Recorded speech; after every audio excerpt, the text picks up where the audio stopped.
शहजाद इकबाल साहब, आपकी क्या राय है? जो बेनज़ीर ने पॉइंट्स उठाए हैं, जो इतराज़ात खान साहब ने किए हैं, काफ़ी दम है उनमें। बहुत शुक्रिया अलीना। बिल्कुल बहुत ही वैलिड पॉइंट्स बेनज़ीर ने उठाए हैं। हर जुमले में इस खत के जो उन्होंने पैराग्राफ पॉइंट्स उठाए उसमें आप इमरान खान साहब की कॉन्ट्रडिक्शन देख सकती हैं। वो बड़ा फख्र से बताते हैं कि एजेंसीज ने क्या उनके लिए किया, क्यों वो जनरल फैज़ हमीद को मजीद रखना चाहते थे ओहदे पे ताकि वो उनकी हुकूमत बचा सकें।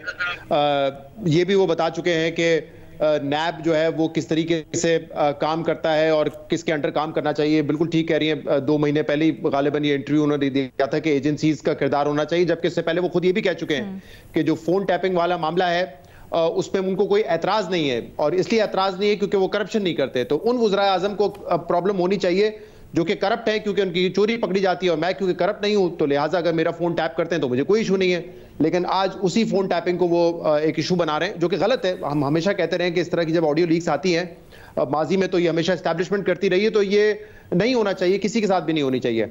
हाँ, एक जो रशिया और यूक्रेन वाला पॉइंट है वो उस पर बेनज़ीर ने बात की कि वो बड़ा इंपॉर्टेंट है, क्योंकि एक जगह हम ये पोजीशन ले रहे थे कि हम इसमें न्यूट्रल रहेंगे। यूएन का वोट हुआ, उसमें रियासत पाकिस्तान ने फैसला किया कि हम किसी की साइड नहीं लेंगे, ना यूक्रेन की साइड लेंगे, ना उनके खिलाफ जाएंगे, ना रशिया के हक में जाएंगे।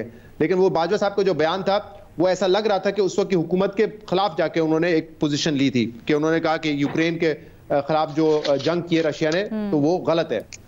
तो वहां पे मेरे ख्याल से उनकी पोजीशन जो है वो रियासत की जो उस वक्त पोजीशन थी उसके खिलाफ थी। लेकिन देखिए, हम ये ऐसी बहस ही कर सकते हैं। प्रोग्राम की हद तक तो बड़ा अच्छा है, हम बात करें कि स्कोप क्या होना चाहिए। आपको पता है कि इस मुल्क में कोई ऐसी तहकीकात होनी है नहीं, ठीक है, ना इमरान खान के कहने पे होनी है, ना नवाज शरीफ के कहने पे होनी है। इस मुल्क में एक ये बुनियादी मसला रहा है कि एस्टैब्लिशमेंट जो है वो सियासी मामलात में मदाखलत करती रही है, कंट्रोल करती रही है, हुकूमतों को घर भेजती रही है, हुकूमतों को लाती भी रही है। तो ये एक प्रॉब्लम रहा है। जो इमरान खान साहब का प्रॉब्लम दूसरों से मुख्तलिफ था ना, वो ये था कि इमरान खान साहब इस सेटअप को, इस हाइब्रिड को वेलकम करते थे। और अलीना, शायद आप बार बार थक गई हो सुन के, मैं इस प्रोग्राम में कई मरतबा बता चुका हूं कि एक मीटिंग में इमरान खान साहब ने जो बातें की थी और बाद में मैंने अगली मीटिंग में वो कन्फ्रंट भी किया था, उसमें इमरान खान साहब बड़े फख्र से बता रहे थे। मैंने उनसे कहा कि देखें, आप प्राइम मिनिस्टर हैं, लेकिन कल बिजनेस कम्युनिटी माशी मामलात को लेकर जनरल बाजवा साहब से मिली है, उनको आपके पास आना चाहिए। These are the problems that you should resolve. उन्होंने कहा कोई मसला नहीं है, एक ही वाहिद इंस्टीट्यूशन है मुल्क में जो फाल है, एक्टिव है, बाकी सारे इदारे फारिग हो चुके हैं, तो वो अगर हुकूमत की मदद करें तो इसमें हमें कोई प्रॉब्लम नहीं है, वो बेशक करें। जब आप वेलकम करेंगे, जब आप अपनी स्पेस देंगे, जो एग्जीक्यूटिव के फैसले करने के हैं वो स्पेस आप देंगे, आप अपनी सियासत आउटसोर्स करेंगे, आप पार्लिमानी कार्रवाई को आउटसोर्स करेंगे कि कोई और बंदे पूरे करके लाएगा, आपके इत्तेहादियों को कोई और मैनेज करेगा। जब आप इतनी स्पेस देते हैं तो फिर बाद में आप ये शिकवे नहीं कर सकते कि देखें, नाम तो मेरा इस्तेमाल होता था, पावर किसी और के पास थी। ठीक है, दूसरों के साथ ये हुआ है, दूसरी हुकूमतों के साथ ये हुआ है, और पाकिस्तान में एक रस्साकशी चलती रही है कि पावर की है ना, कि सिविलियन के पास कितनी पावर हो, एस्टैब्लिशमेंट के पास कितनी पावर हो। इमरान खान साहब क्योंकि एक बड़े अच्छे पीरियड थे, एक हनीमून पीरियड था, उन्होंने कहा मैं पावर दे रहा हूं, आप मेरे लिए काम भी करें, और अब वो ये कह रहे हैं कि मेरे पास तो इख्तियार ही नहीं था। तो ये मेरे ख्याल से पीटीआई, इमरान खान और दूसरी जमातों में फर्क है कि उनसे पावर छीनी जाती थी, इन्होंने पावर दे दी।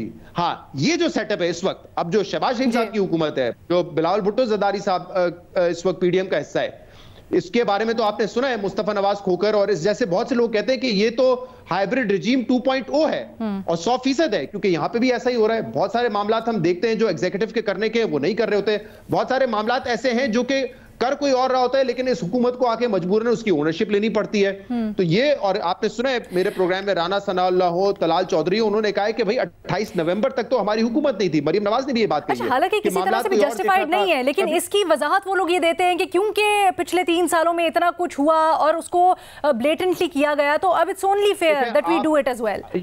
तो फिर देखें, अगर इतने आप कमजोर हैं तो कम से कम आप चुप करके बैठे, आप फिर उन फैसलों की जो कि 28 नवंबर तक होते रहे, आप उसकी ओनरशिप ना लेना। आप तो आके कहते हैं कि नहीं हमने किया, हमारी हुकूमत ने किया। हम पूछते रहते हैं ना उनसे कि इमरान खान की तरह आप भी बाद में मुंह मोड़ लेंगे कि नहीं पावर तो किसी और की थी, जो कि क्या मरीम नवाज साहब बने कि देखें 28 नवंबर से पहले हमारी हुकूमत नहीं थी। कैसे नहीं थी आपकी हुकूमत? जो भी हुआ उसके रिस्पॉन्सिबल शहबाज शरीफ और उनकी हुकूमत थी। उससे पहले जो हुआ उसकी जिम्मेदारी इमरान खान पे थी। Having said that, we know where the problem is कि एस्टैब्लिशमेंट मदाखलत करती रही है। आपने सिविलियंस ने स्पेस लेनी है, ना कि उनको स्पेस देनी है।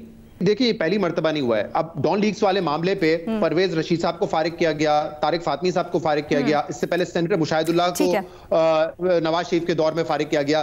क्या नवाज शरीफ साहब ने अपने दिल से किया था? नहीं किया था। हमें पता है कि किस वजह से हुए थे, लेकिन और उस वक्त तो वो ओनरशिप लेते थे कि हमारा फैसला है, कि हमें लगता था, हमें बताया जाता था हुकूमत फैसले कर रही है। डॉन लीक्स की मजम्मत प्राइम मिनिस्टर हाउस से आ रही होती थी, तो ये फैसले उस वक्त हुकूमत कर रही होती थी, लेकिन क्या वो वाकई हुकूमत के फैसले थे?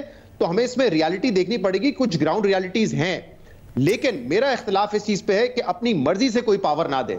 आपको कोशिश करनी है कि एक जमहूरियत चलती रहे जहां पे आप जो आप पॉइंट कह रहे हैं शहजाद, वो बिल्कुल दुरुस्त, बिटर रियलिटी हमारी। लेकिन यहाँ पर थोड़ा सा ये भी होता है कि जो हमने तारीख से ही सीखा है और देखा है कि जो रेजिलियंस यहाँ पर शो करता है, फिर उनके हालात भी क्या होते हैं। एक छोटी सी ब्रेक ना, मैं ये कह रहा हूँ अलीना, नवाज शरीफ साहब ने ये सारे इकदाम किए जो कि उनकी हुकूमत ने किए बजाय। बाद में मरीम नवाज कहती थी देखें हमारे पास तो पावर नहीं थी, हमें तो कॉम्प्रोमाइज करना नहीं चाहिए था।